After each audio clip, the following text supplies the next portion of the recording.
Assalamualaikum warahmatullahi wabarakatuh. Salam sejahtera untuk kita semua, khususnya yang menonton video ini.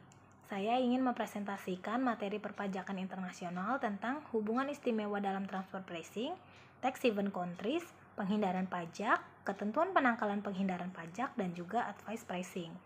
Materi ini disusun oleh saya, Melani, Nururiani Pane, Sri Arianti, dan juga Dewi Sukma Melati. Hubungan istimewa dan transfer pricing. Pengertian hubungan istimewa menurut PSAK adalah pihak-pihak yang dianggap mempunyai hubungan istimewa bila pihak mempunyai kemampuan untuk mengendalikan pihak lain atau mempunyai signifikan atas pihak lain dalam mengambil keputusan keuangan atau operasional perusahaan. Transfer pricing menurut PMK Peraturan Menteri Keuangan Nomor 7/PMK.03/2015. Penentuan harga transfer pricing adalah penentuan harga dalam transaksi antara pihak-pihak yang mempunyai hubungan istimewa. Ada dua kelompok transaksi dalam transfer pricing, yaitu intra-company dan juga inter-company transfer pricing. Intra-company transfer pricing merupakan transfer pricing antar divisi dalam satu perusahaan, sedangkan inter-company transfer pricing adalah transaksi antar perusahaan-perusahaan yang terlibat di dalamnya. Sedangkan motivasi transfer pricing di Indonesia adalah ada beberapa. Satu, mengurangi objek pajak, terutama pajak penghasilan. Yang kedua, melonggarkan pengaruh pembatasan kepemilikan luar negeri. Yang ketiga, menurunkan pengaruh depresiasi rupiah. Yang keempat, menguatkan tuntutan kenaikan harga atau proteksi terhadap saingan impor. Yang kelima, mempertahankan siap lawan profil atau konservatisme. Selanjutnya, tanpa memerdulikan tingkat keuntungan usaha. Yang ketujuh, mengamankan perusahaan dari tuntutan atas imbas prestasi pimpinan atau kesejahteraan karyawan dan kepedulian tingkat lingkungan. Dalam hal ini yaitu ekologi dan juga masyarakat. Terakhir, memperkecil akibat pembatasan ketidakpastian atas resiko kegiatan usaha perusahaan luar negeri. Ada beberapa tujuan transfer pricing yang dicapai oleh praktik transfer pricing, baik bagi perusahaan domestik maupun perusahaan multinasional. Yang pertama, sebagai sarana untuk mencapai tujuan perusahaan dan tujuan perusahaan lain. Yang kedua, mengamankan posisi kompetitif anak cabang, perusahaan afiliasi, dan penetrasi pasar dalam usaha mencapai keunggulan kompetitif. Yang ketiga, sebagai sarana mengendalikan cash flow anak cabang perusahaan afiliasi. Yang keempat, sebagai alat untuk mengendalikan resiko nilai tukar mata uang asing, yaitu pengendalian devisa dalam usaha mengurangi resiko moneter. Yang kelima, memantau kinerja anak perusahaan asing sebagai cara untuk mendapat sinkronisasi tujuan antar manajer anak perusahaan dan juga perusahaan induk. Yang keenam, sistem penetapan harga transfer pricing harus memenuhi 3 tujuan, yaitu evaluasi kinerja yang akurat, kesesuaian tujuan, dan juga pelestarian ekonomi otonomi divisi. Ketujuh, untuk mentransmisikan data keuangan di antara departemen-departemen atau divisi-divisi perusahaan. Yang kedelapan, untuk mengevaluasi kinerja divisi dan memotivasi manajer divisi penjualan dan divisi pembeli untuk keputusan-keputusan yang sesuai dengan keputusan perusahaan secara keseluruhan. Yang kesembilan, dalam lingkup perusahaan multinasional, transfer pricing digunakan untuk meminimalkan pajak bea dan juga mereka yang mengeluarkannya di seluruh dunia. Yang terakhir, sebagai cara untuk menghindari campur tangan pemerintahan asing. Selanjutnya, materinya akan dibawakan oleh teman saya. Dipersilahkan. Terima kasih. Saya Sri Arianti, pembaca selanjutnya. Transfer pricing domestik. Transfer pricing domestik adalah harga transfer barang atau jasa antar badan dalam satu grup perusahaan atau antar divisi dalam satu perusahaan dalam satu wilayah kedaulatan negara. Sedangkan transfer pricing multinasional berkenan dengan transaksi atas divisi dalam satu unit hukum atau antar unit hukum dalam satu kesatuan ekonomi meliputi berbagai wilayah kedaulatan negara.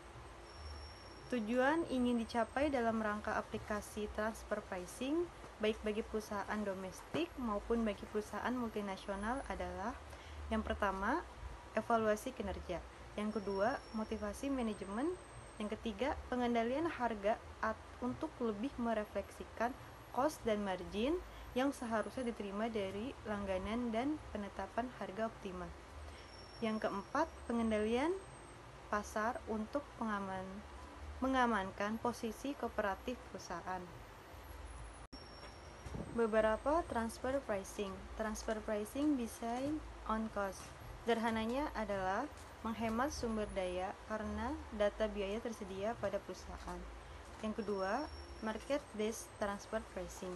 Cara ini adalah mengukur kinerja dan profitabilitas terbaik karena bersifat objektif.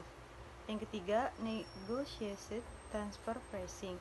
Dengan cara menetapkan harga transfer negosiasi antara divisi penjualan dan pembelian, memungkinkan manajer unit memiliki tingkat wewenang dan kontrol atas keuntungan unit mereka.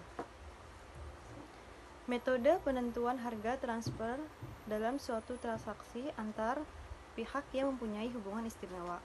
Metode penentuan harga transfer dalam suatu transaksi antar pihak yang mempunyai hubungan istimewa adalah sebagai berikut. Yang pertama, metode perbandingan harga antara pihak yang tidak mempunyai hubungan istimewa. Yang kedua, metode harga penjualan kembali. Yang ketiga, metode biaya plus. Yang keempat, metode pembagian laba. Yang kelima, metode laba bersih transaksional. Metode pemeriksaan transfer pricing. Yang pertama, metode perbandingan harga antara pihak yang independen adalah metode penentuan harga transfer yang membandingkan harga barang atau jasa dalam transaksi afiliasi dengan transaksi independen. Metode harga penjualan kembali adalah metode penentuan harga transfer yang menentukan harga pembelian barang dan jasa dari pihak afiliasi dengan cara mengurangkan laba kotor pihak independen yang sebanding dari harga jual kembali barang dan jasa tersebut kepada pihak independen. Yang ketiga, metode biaya plus adalah metode penentuan harga transfer yang menambahkan laba kotor dari transaksi independen yang sebanding terhadap biaya yang ditanggung dalam transaksi afiliasi. Yang keempat, metode laba bersih transaksional adalah metode penentuan harga transfer yang menggunakan indikator tingkat laba transaksi independen yang sebanding untuk menentukan laba bersih usaha terhadap transaksi afiliasi. Permasalahan pihak-pihak yang mempunyai hubungan istimewa.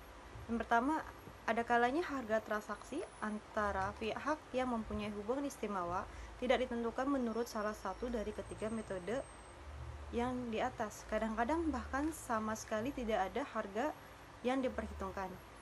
Misalnya, pemberian jasa manajemen tanpa perhitungan imbalan dan pemberian pinjaman tanpa bunga. Kedua, kadangkala transaksi tidak terjadi jika tidak terdapat hubungan istimewa. Yang ketiga, posisi keuangan dan hasil usaha dari suatu perusahaan dapat terpengaruh oleh hubungan istimewa dengan suatu pihak walaupun tidak terjadi suatu transaksi dengan pihak tersebut. Yang keempat, kesulitan dalam menentukan harga pasar yang wajar. Baik, dilanjuti oleh saya. Di sini ada tax haven countries, penghindaran pajak, ketentuan pengangkal penghindaran pajak, dan advance pricing. Tax haven dan penyeludupan pajak. Menurut situs Investopedia, sebuah surga pajak atau tax haven adalah negara yang menawarkan kepada individual dan perusahaan asing akan kewajiban pajak minimal di lingkungan politik dan ekonomi yang stabil, dengan sedikit atau tidak memberikan informasi keuangan sama sekali kepada pihak otoritas pajak asing. Sementara itu, orang atau perusahaan yang menaruh dananya tidak perlu menetap atau menjalankan usaha di lokasi tax haven. Menurut Az-Zahra, dalam kurung Tax Haven of the World 2020 menyebutkan bahwa tax haven merupakan negara merdeka dengan pajak minimal atau tanpa pajak. Zahra memberikan contoh seperti Cayman Island, Bahama Bermuda, Prince Virgin Island, Liechtenstein, Netherlands, Antilles, dan Panama. Tax haven countries dikenal sebagai tempat perlindungan pengemplang pajak. Implikasi dari praktek tax haven ini adalah terjadinya pengalihan pajak ke negara tax haven dan atau menggeruskan pajak di negara lain atau sumber negara. Di sini ada karakteristik dan faktor-faktor yang mempengaruhi negara menjadi negara tax haven. Menurut OECD dalam publikasi OECD tahun 1998 yang berjudul Harmful of Competition and Emerging Global Issue, faktor-faktor kunci dalam mengidentifikasi tax haven adalah sebagai berikut. 1. Memiliki tarif pajak yang rendah atau tidak ada pajak sama sekali. Yang kedua, tidak memiliki skema pertukaran informasi. Yang ketiga, tidak adanya transparansi.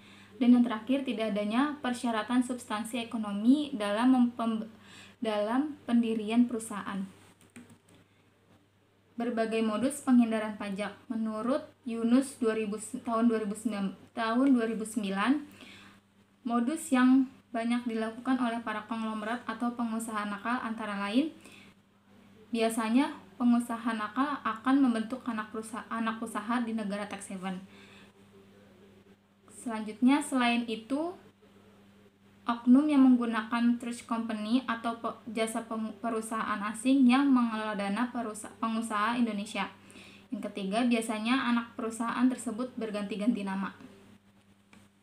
Saya akan menjelaskan atau menyebutkan 10 negara surga pajak tempat harta disembunyikan. Yang pertama ada Swiss, yang kedua Luxembourg, yang ketiga Hong Kong, yang keempat Lebanon, yang kelima Amerika Serikat, yang keenam Jerman, yang ketujuh Singapura, yang kedelapan Bahrain, yang kesembilan Cayman, dan terakhir Dubai. Sejak tahun 2012, melakukan perundingan dalam rangka negosiasi atau renegosiasi persetujuan pajak berganda atau P3B dengan beberapa negara seperti Laos, India, Belanda, dan lain-lain. Selain itu, dari beberapa pemberitaan di media massa, DJP juga terlibat dalam penandatanganan perjanjian perpajakan atau Tax Information Exchange Agreement dengan beberapa negara atau yurisdiksi. Contoh kasus skandal kebocoran keuangan terbesar di dunia, yakni Panama Papers, seperti akan diuraikan berikut, membuka cakrawala kita terhadap transaksi yang dilakukan oleh non-residen untuk menghindari pajak atau regulasi. Panama Papers, suatu skandal kebocoran keuangan terbesar di dunia, yakni kasus penggelapan pajak korporat terbesar di Panama yang terkenal dengan Panama Papers, antara lain dengan rekayasa transfer pricing dan profit shifting atau bisa legal dan ilegal ya kawan, yang melibatkan tax haven countries yang bersumber datanya dari kebocoran dokumen terbesar milik perusahaan Mossack Fonseca dalam sejarah yang belum pernah terjadi sebelumnya. Mossack Fonseca adalah perusahaan hukum yang menyediakan jasa offshore atau pengelolaan bisnis di luar negeri terbesar keempat di dunia. Panama sendiri merupakan salah satu negara berpredikat tax haven countries. Di sini saya akan menjelaskan tentang Advanced Pricing Agreement atau yang sering disebut dengan APA. Advanced Pricing Agreement adalah kesepakatan sebelumnya antara wajib pajak dan otoritas pajak mengenai metodologi penentuan harga transfer yang tepat untuk suatu aset transaksi yang diterbitkan selama periode waktu tertentu. Tujuan diadakannya Advanced Pricing Agreement adalah untuk mengurangi terjadinya praktik penyalahgunaan transfer pricing oleh perusahaan multinasional. Keuntungan dari Advanced Pricing Agreement ini, selain memberikan kepastian hukum dan kemudahan perhitungan pajak, adalah fiskus tidak dapat atau tidak perlu melakukan koreksi atas harga jual dan keuntungan produk yang dijual wajib pajak kepada perusahaan dalam grup yang sama.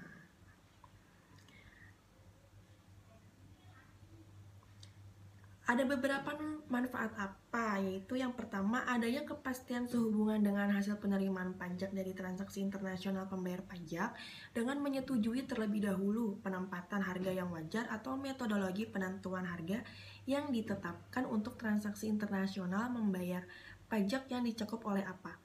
Yang kedua, penghasilan sanksi atau ancaman audit dan pembebasan hasil pajak tertentu berdasarkan persyaratan kesepakatan. Yang ketiga, pengurangan biaya kepatuhan secara substansial selama jangka waktu APA. Yang keempat, kelangkaan sumber daya manusia memiliki keahlian bidang khusus di transfer pricing. Jadi segitu penjelasan dari saya. Terima kasih. Assalamualaikum warahmatullahi wabarakatuh.